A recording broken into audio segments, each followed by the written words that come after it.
देखिए, मैं आपको कह रहा हूँ कि संघर्ष समिति के नाम पर कुछ लोगों को बुलाया गया था और उसके बाद संघर्ष समिति न रह के वो सभी दलों का एक मंच बन गया है। इसे इस प्रकार से कुछ लोग गुमराह किया गया हुआ है। वो धीरे धीरे भारतीय जनता पार्टी के साथ है, भारतीय जनता पार्टी रहेंगे। उत्तराखंड की जनता मूल निवास और भू कानून को लेकर सड़कों पर उतरी तो बीजेपी के प्रदेश अध्यक्ष महेंद्र भट्ट ने उन्हें गुमराह किया हुआ बता दिया। यानी बीजेपी को ये लगता है कि उत्तराखंड के लोगों को गुमराह किया जा रहा है और हर मर्ज की दवा सिर्फ बीजेपी के ही पास है। विपक्षी दलों की सामूहिक रैली है और उस मुद्दे को लेकर है जिन मुद्दे पर हमने पहले से काम प्रारंभ कर दिया है और जनता जानती है कि इसका श्रेय किसको देना चाहिए, चाहे भू अधिनियम का मामला हो, चाहे मूल निवास का विषय हो। इन सब विषयों पर अगर समाधान किससे होगा तो भारतीय जनता पार्टी करेगी। उत्तराखंड के बुनियादी मुद्दों और बुनियादी सवालों को लेकर जनता खुद सड़कों पर उतरी, आंदोलन किया, रैली के जरिए सरकार को चेतावनी भी दी, मातृशक्ति भी एकजुट हुई। लेकिन उत्तराखंड में भारतीय जनता पार्टी को लग रहा है कि जनता भले ही सड़कों पर आ जाए, भले ही आंदोलन कर दे, लेकिन 2024 में जीत तो उनकी तय है। बहुमत की सरकार है, वहाँ की जनता ने बताई है, उन्होंने अपने मन की बात कह दी है कि 2024 में क्या होने वाला है। 2024 में 3/4 बहुमत से फिर से भारतीय जनता पार्टी की सरकार बनने वाली है और प्रधानमंत्री मोदी जी तीसरी बार प्रधानमंत्री बनने वाले हैं।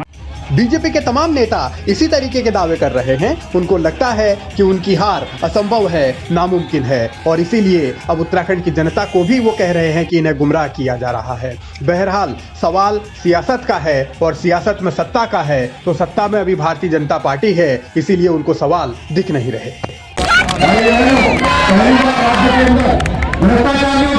हमने सख्त कार्रवाई की है क्योंकि हमारे ऊपर आज प्रधानमंत्री मोदी जी का आशीर्वाद है।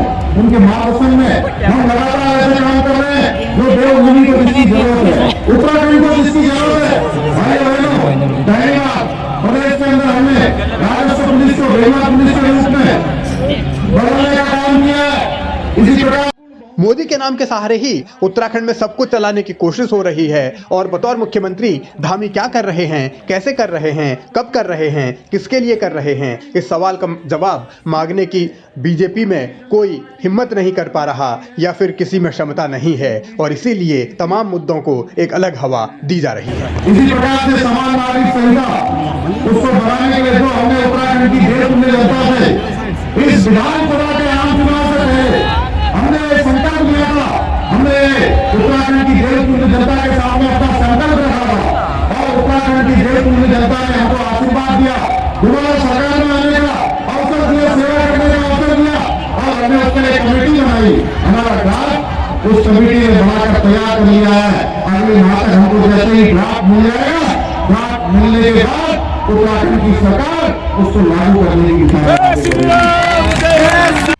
जिस मुद्दे को 2022 में हथियार बनाया गया, अब उसी के सहारे 2024 की लड़ाई लड़ने की भी तैयारी है। भारतीय जनता पार्टी अपने एजेंडे पर कायम है और उसी एजेंडे के सहारे जनता के बीच एक अपने तरीके की साख बनाने की कोशिश हो रही है। लेकिन उत्तराखंड जब सड़कों पर उतरा है, उत्तराखंड की आवाम जब सड़कों पर उतरी है और उसे कहा गया है कि वो गुमराह हुए हैं, तो फिर गुमराह होने वाली जनता आगे क्या करेगी, ये जनता पर ही निर्भर करता है।